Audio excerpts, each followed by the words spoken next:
నమస్తే, welcome to పురా local. నేను మీ హేమమాలిని. అసాదుద్దీన్ ఓవైసీ హైదరాబాద్ ఎంపీగా పార్లమెంట్లో ప్రమాణ స్వీకారం చేస్తూ చివర్లో జై పాలస్తీనా అనడం వివాదాస్పదంగా మారింది. ఈ వ్యాఖ్యలపై కొందరు బీజేపీ సభ్యులు అభ్యంతరం వ్యక్తం చేయడంతో ప్రోటెం స్పీకర్ ఈ వ్యాఖ్యలను రికార్డుల నుంచి తొలగించినట్లుగా ప్రకటించారు.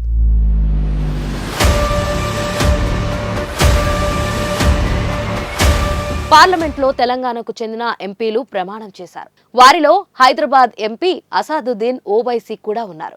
ఆయన ఉర్దూలో ప్రమాణం చేశారు. హైదరాబాద్ నుండి వరుసగా 5 సార్లు ఎంపీగా గెలిచిన అసాదుద్దీన్ ఈసారి ఎన్నికల్లో బీజేపీ అభ్యర్థి మాధవీలతను 3.38 లక్షల ఓట్ల తేడాతో ఓడించారు.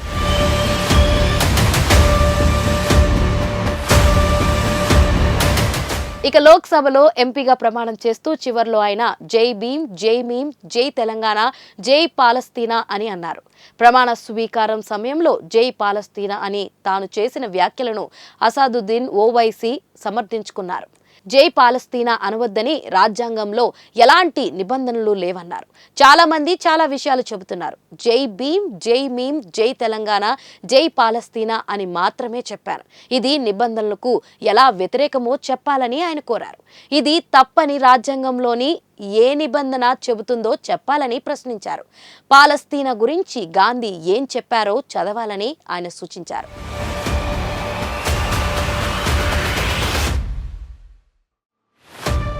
అయితే బీజేపీ సభ్యులు అసాద్పై చర్యలు తీసుకోవాలని డిమాండ్ చేశారు. తాము ఏ దేశాన్ని సమర్థించమని, వ్యతిరేకించమని, సభలో ఏ దేశం పేరును ప్రస్తావించడం సరికాదని మాత్రమే చెబుతున్నామని పార్లమెంటరీ వ్యవహారాల శాఖ మంత్రి కిరణ్ రిజిజు చెప్పారు. ప్రమాణ స్వీకారం చేసే సమయంలో జై పాలస్తీనా అంటూ అసాదుద్దీన్ ఓవైసీ చేసిన వ్యాఖ్యలపై బీజేపీ ఎంపీలు శోభా కరంద్లచే సహా కొందరు ప్రోటెం స్పీకర్ భర్తృహరి మహాతేజ్ కు ఫిర్యాదు చేశారు.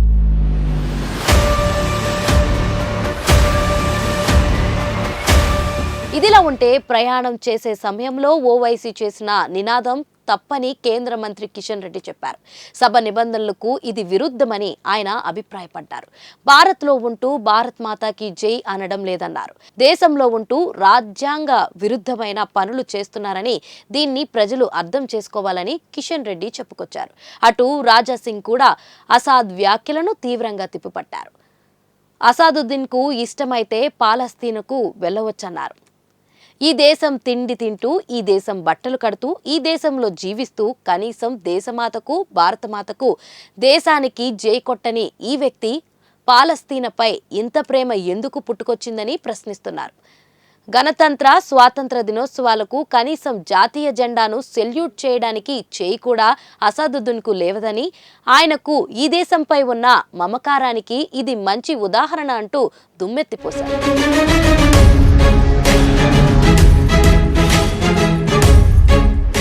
సో చూశారు కదా, ఇదండి ఇవాల్టి అప్డేట్. మరిన్ని ఇంట్రెస్టింగ్ అప్డేట్స్ కోసం చూస్తూనే ఉండండి పురా లోకల్.